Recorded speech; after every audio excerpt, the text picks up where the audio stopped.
Welcome to the One Year Bible, January 15. The Old Testament reading, Genesis chapter 31, verse 17 through chapter 32, verse 12. So Jacob put his wives and children on camels, and he drove all his livestock in front of him. He packed all the belongings he had acquired in Padan Aram and set out for the land of Canaan, where his father Isaac lived. At the time they left, Laban was some distance away, shearing his sheep. Rachel stole her father's household idols and took them with her. Jacob outwitted Laban the Aramean, for they set out secretly and never told Laban they were leaving. So Jacob took all his possessions with him and crossed the Euphrates River, heading for the hill country of Gilead. 3 days later, Laban was told that Jacob had fled, so he gathered a group of his relatives and set out in hot pursuit. He caught up with Jacob 7 days later in the hill country of Gilead. But the previous night, God had appeared to Laban the Aramean in a dream and told him, "I'm warning you, leave Jacob alone."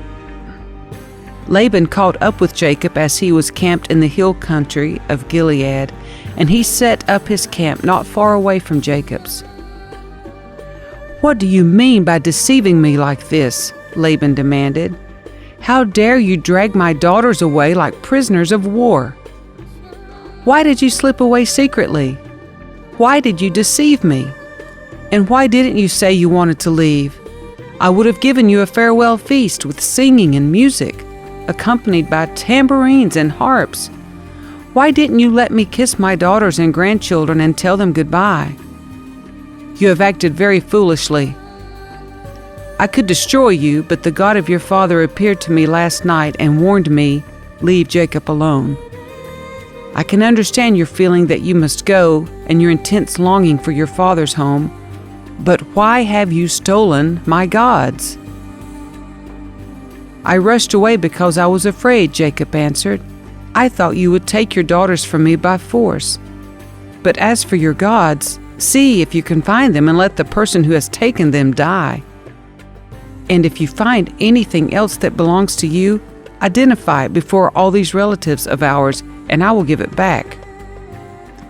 But Jacob did not know that Rachel had stolen the household idols. Laban went first into Jacob's tent to search there, then into Leah's tent, and then the tents of the 2 servant wives, but he found nothing. Finally, he went into Rachel's tent, but Rachel had taken the household idols and hidden them in her camel saddle, and now she was sitting on them. When Laban had thoroughly searched her tent without finding them, she said to her father, "Please, sir, forgive me if I don't get up for you. I'm having my monthly period." So Laban continued his search, but he could not find the household idols. Then Jacob became very angry, and he challenged Laban. "What's my crime?" he demanded. "What have I done wrong to make you chase after me as though I were a criminal? You have rummaged through everything I own. Now show me what you found that belongs to you. Set it out here, in front of us, before our relatives, for all to see. Let them judge between us. For 20 years I have been with you, caring for your flocks, and all that time your sheep and goats never miscarried, and all those years I never used a single ram of yours for food. If any were attacked and killed by wild animals, I never showed you the carcass and asked you to reduce the count of your flock. No, I took the loss myself. You made me pay for every stolen animal, whether it was taken in broad daylight or in the dark of night. I worked for you through the scorching heat of the day and through cold and sleepless nights. Yes, for 20 years I slaved in your house. I worked for 14 years earning your 2 daughters, and then 6 more years for your flock. And you changed my wages 10 times. In fact, if the God of my father had not been on my side, the God of Abraham and the fearsome God of Isaac, you would have sent me away empty-handed. But God has seen your abuse and my hard work. That is why he appeared to you last night and rebuked you." Then Laban replied to Jacob, "These women are my daughters. These children are my grandchildren, and these flocks are my flocks. In fact, everything you see is mine. But what can I do now about my daughters and their children? So come, let's make a covenant, you and I, and it will be a witness to our commitment." So Jacob took a stone and set it up as a monument. Then he told his family members, "Gather some stones." So they gathered stones and piled them in a heap. Then Jacob and Laban sat down beside the pile of stones to eat a covenant meal. To commemorate the event, Laban called the place Jegar Sadutha, which means witness pile in Aramaic, and Jacob called it Galid, which means witness pile in Hebrew. Then Laban declared, "This pile of stones will stand as a witness to remind us of the covenant we have made today." This explains why it was called Galid, witness pile. But it was also called Mitzpah, which means watchtower, for Laban said, "May the Lord keep watch between us to make sure that we keep this covenant when we are out of each other's sight. If you mistreat my daughters, or if you marry other wives, God will see it, even if no one else does. He is a witness to this covenant between us." "See this pile of stones," Laban continued, "and see this monument I have set between us? They stand between us as witnesses of our vows. I will never pass this pile of stones to harm you, and you must never pass these stones or this monument to harm me. I call on the God of our ancestors, the God of your grandfather Abraham, and the God of my grandfather Nahor, to serve as a judge between us." So Jacob took an oath before the fearsome God of his father Isaac to respect the boundary line. Then Jacob offered a sacrifice to God there on the mountain and invited everyone to a covenant feast. After they had eaten, they spent the night on the mountain. Laban got up early the next morning, and he kissed his grandchildren and his daughters and blessed them. Then he left and returned home. As Jacob started on his way again, angels of God came to meet him. When Jacob saw them, he exclaimed, "This is God's camp!"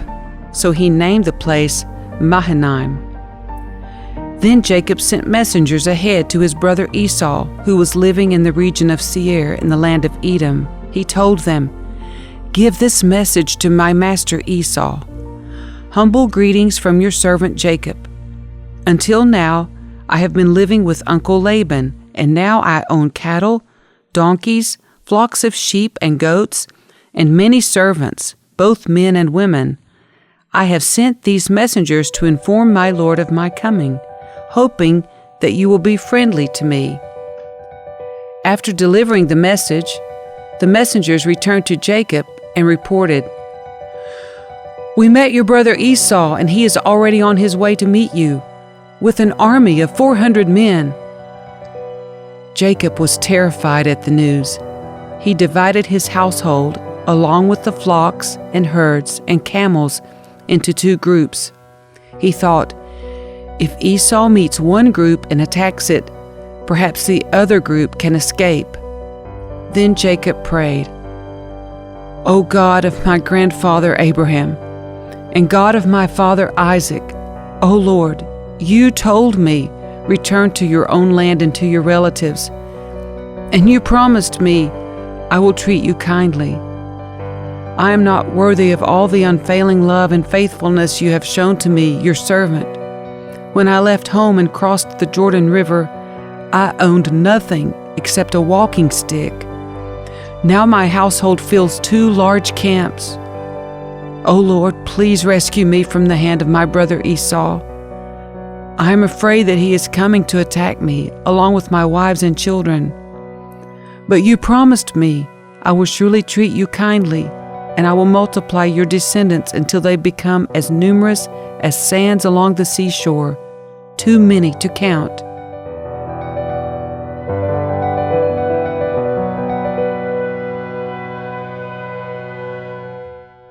The New Testament reading, Matthew chapter 10, verse 24 through chapter 11, verse 6. Students are not greater than their teacher, and slaves are not greater than their master. Students are to be like their teacher, and slaves are to be like their master. And since I, the master of the household, have been called the prince of demons, the members of my household will be called by even worse names.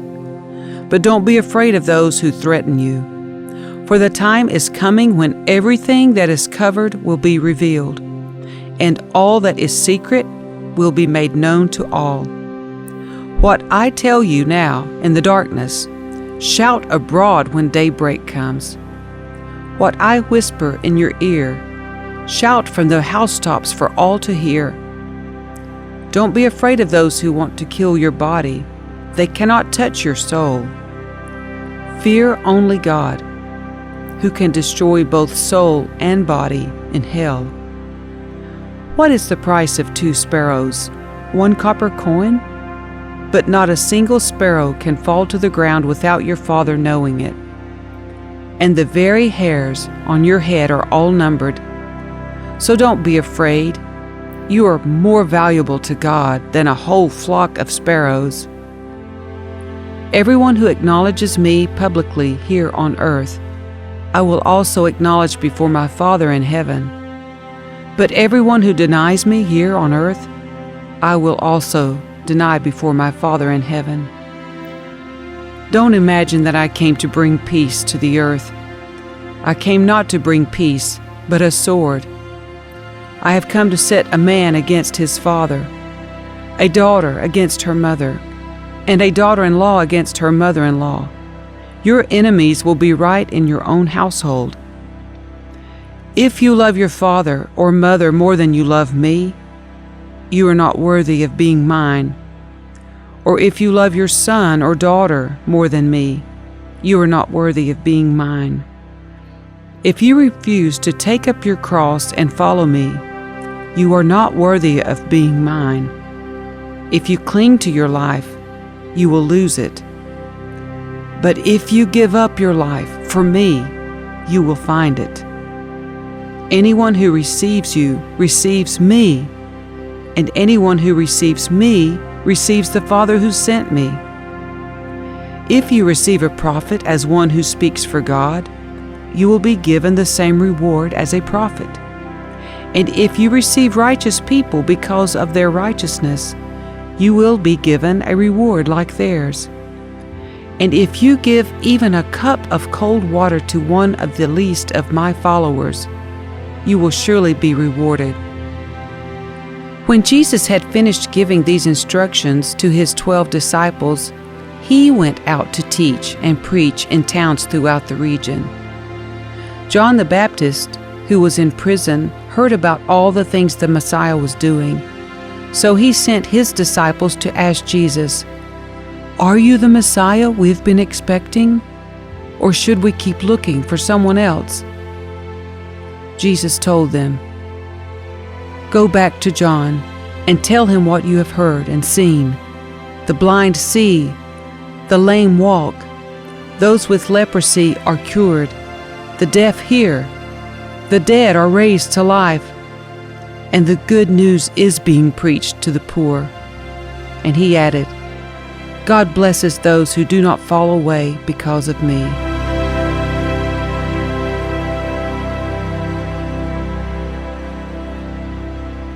Psalm 13, verses 1 through 6. O Lord, how long will you forget me?